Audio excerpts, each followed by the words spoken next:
అమ్మా కొంచెం నీళ్లు పోయమ్మా. సరే బాబు.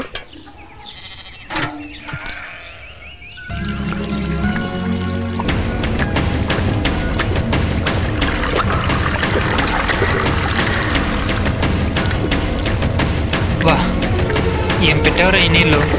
నీళ్లు తాగుతుంటే నెత్తురు మరుగుతుంది. ఈ నీరు తాగి 14 ఏళ్ళు అయింది. వస్తానమ్మా. ఎవరు బాబు?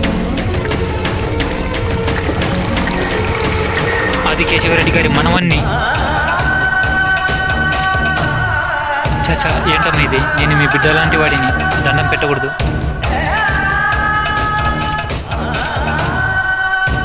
బాగుండాలి బాబు, నువ్వు బాగుండాలి. ఈడే ఉంటావా? ఇంకీడే ఉంటావా?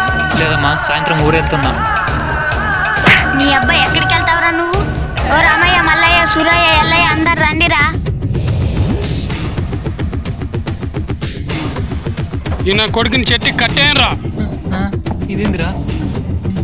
ఏమైందిరా రే? ఇదేంటి ఇలా కట్టేస్తున్నారు? రే రే అక్కాయ్, నన్ను ఎందుకు కట్టేశారు అక్కాయ్? ఎందుక? మీ తాత చేసిన అప్పులు ఎవడు కడతాడు బే? అప్పా? అప్పే. మీ తాత అప్పు తీసుకొని చచ్చిండు. అయ్యా నిన్ను తీసుకుని పారిపోయిండు. ఎవడు కడతాడు బే అప్పు? భలే దొరికేవరా. ఇంతకీ ఎంత అప్పు అన్నాడు? నాకు 1,00,000. నాకు 80,000. నాకు 2 లక్షలు. నాకు 10,000. నాకు 30,000. నాకు 4 లక్షలు.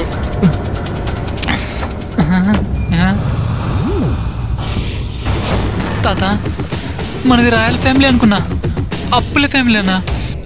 అన్నా, నేను సంపాదించేదే అంతంతా. మీ అప్పు ఎక్కడ తీరుస్తా అన్నా? నన్ను వదిలేయండి అన్నా, ప్లీజ్ అన్నా. అక్కయ్య ప్లీజ్ అక్కయ్య. నిన్ను కోసి నీ గుండెను కిడ్నీని అమ్ముకుంటాం. అయ్యి నాకు ఇంకా పెళ్లి కూడా కాలేదయ్యా. నేను చూడాల్సింది చాలా ఉన్నాయి. నువ్వు చూసి కోసేస్తా అంటున్నావు. అక్కయ్య నన్ను వదిలేయండి అక్కయ్య, ప్లీజ్ అక్కయ్య. అన్నా ప్లీజ్ అన్నా. నా దగ్గర ఒక ఐడియా ఉంది. జీవితం